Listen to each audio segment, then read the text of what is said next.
agree with that. But okay, do you have concerns about the level of Israeli influence in our politics here in the United States of America?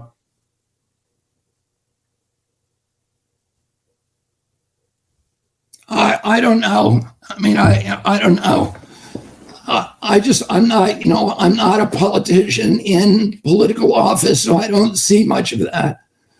So you don't think like, so in after 9/11. I mean, listen, I think everybody has, that there's so many malevolent influences on Capitol Hill.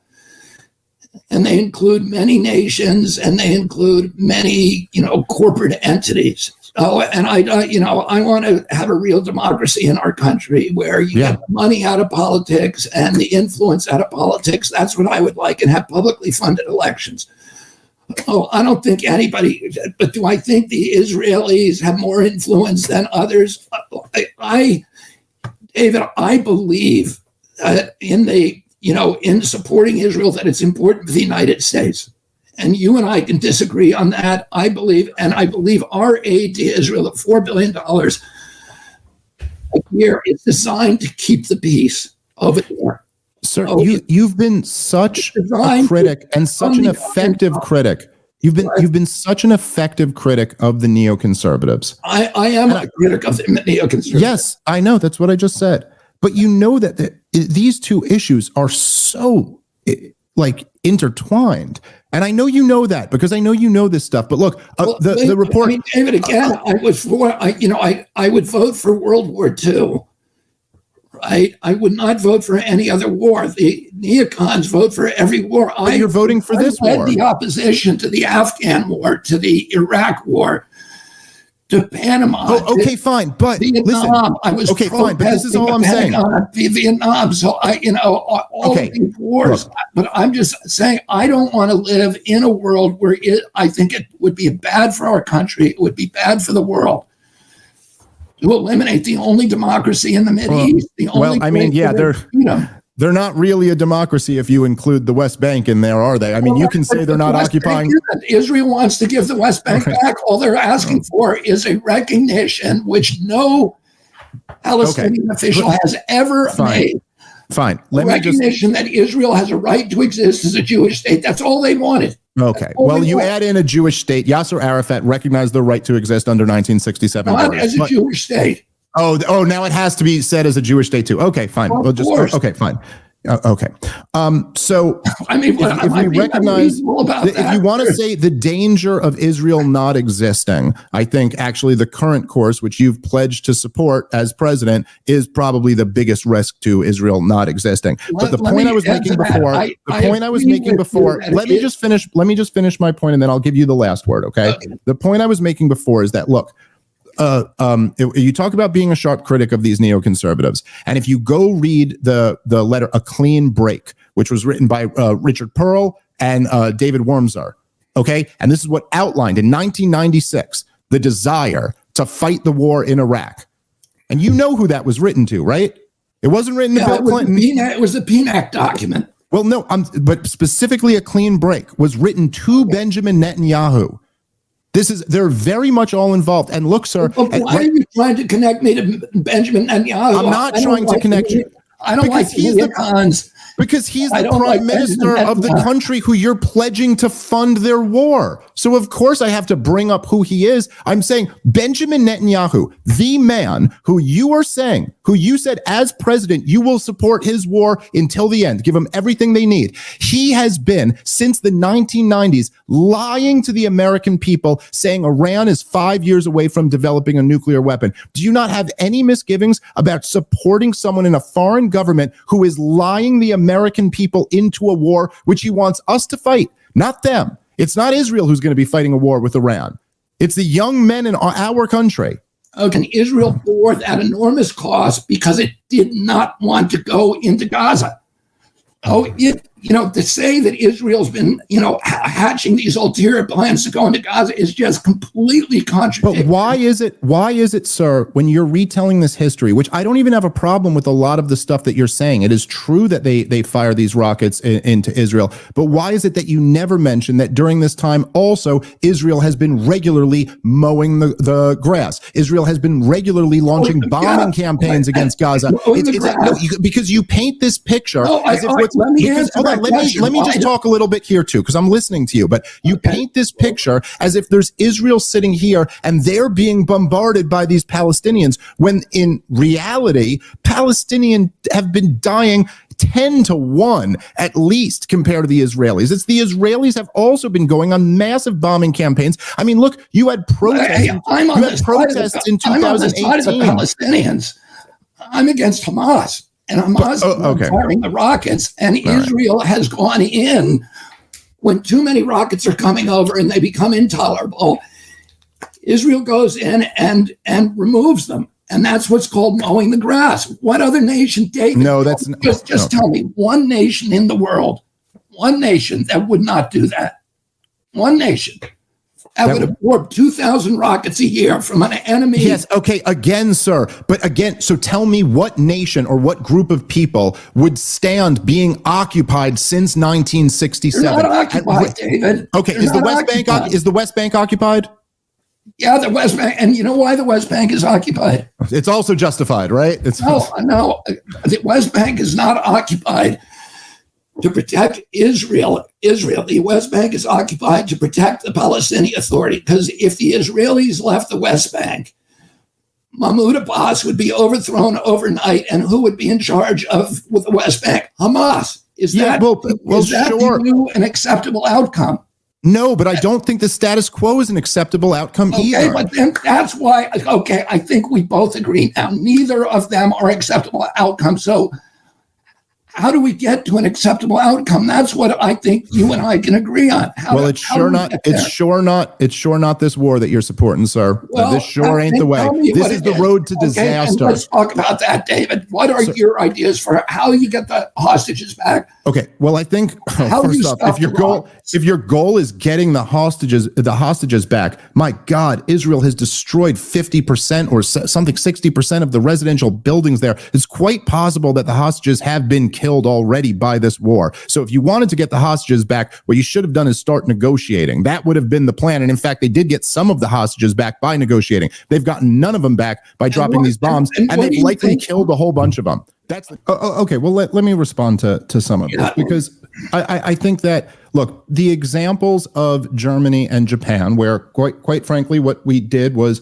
indiscriminately slaughter their civilian population in World War II, the biggest bloodbath in human history. It is absolutely true that after that was done, we pulled them back into the global world order, into the liberal world order. And that, listen, despite we could spend 3 hours talking about World War II, but I will say, okay, that is quite an accomplishment. It's also the accomplishment that almost every hawk and every neocon looks to as an example for why this is going to work and why we can go overthrow this government, why we can go start a war here. Believe, as we all know, and you yourself know as well as anyone, this was used over and over again for the justification of the war in Iraq. And of course, back then, Saddam Hussein was Hitler, Muammar Gaddafi was Hitler, Bashar al-Assad was Hitler.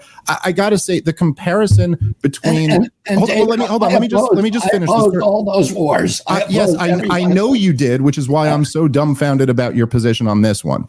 To compare the Nazi problem to the Hamas problem, the Nazis ruled from France to Poland. They had almost all of Europe taken over and were then going after England and Russia. Hamas doesn't even rule Gaza. They're the toughest gang in an Israeli prison. So to compare these two as if there's any, anywhere near the same threat to the civilized world is just the comparison falls immediately. And on top of that, if you want to say that, well, we want the Palestinians to live these great lives, and the reason they can't do that is because of Hamas, well, that certainly doesn't seem to be the reason in the West Bank. And the Palestinians have since 1967 lived under totalitarianism. And it's just totally inexcusable. There's just no justification for it. Israel won a war in 1967. I'm glad you admitted that the settlements are illegal under international law. It's also illegal under international law to gain territory through war. Israel gained the West Bank and Gaza through war. They have absolutely no legal claim on these territories, and no moral claim on these territories for that matter either. There's nothing there, and they've held them since 1967. Now, yes, it is true that the resistance movements against them have taken some ugly forms, and Hamas, who of course, as you also know well, has been supported and propped up by Israel throughout the years. Yes, they've grown into a very ugly terrorist group, and what they did on October 7th was horrible. But the obvious answer here is that we need to, and it's certainly an American president's perspective, should be that we need to be encouraging the peace process here. I mean, you talk about we have to eradicate Hamas. Okay, so U.S. officials, as of right now, they estimate that about 20% of Hamas has been eradicated. Right now, 50% of the homes in Gaza have been destroyed. So what are we going to do? Destroy all of them? Do we honestly think? I mean, it's almost like you're doing insurgent math here, like General McChrystal warned against. So what do you think? We'll just destroy all of Gaza, and then we won't have to deal with this Hamas problem anymore. Although what you've already seen right now from the Houthis, from Hezbollah, from Iran, from everybody in this region, you're seeing, and of course, Shiite-controlled Iraq. Thank you, George W. Bush, and Shiite-controlled Syria. You're only going to drum up more hatred. I think this is the worst move for the security of the Israeli people of any of the available options.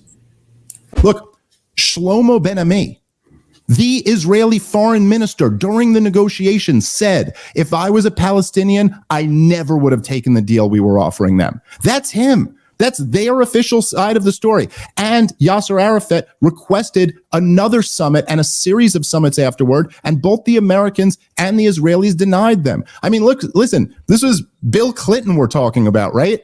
This isn't like, some perfect angel and all that stuff that we've agreed on with NATO expansion in Europe and how wrong Bill Clinton was for all of that. He also got this one wrong. So I'm not saying you have to completely, reinvent who you define yourself as, but it's just simply look, believe me, I'm Jewish. I wish the Israeli side of this was just as true as it is, so I could just take that position and I wouldn't have to have all the personal heartaches that I have. The same way everything you've gone through with the positions you've taken that have been very difficult personally and within family, believe me, that's where I am with this position between Israel and Palestine. But the reality is that even if you were right and they offered him everything, even though that doesn't sound right, that they offered him everything and they kept turning it down, that offer, it's not Israel's to give.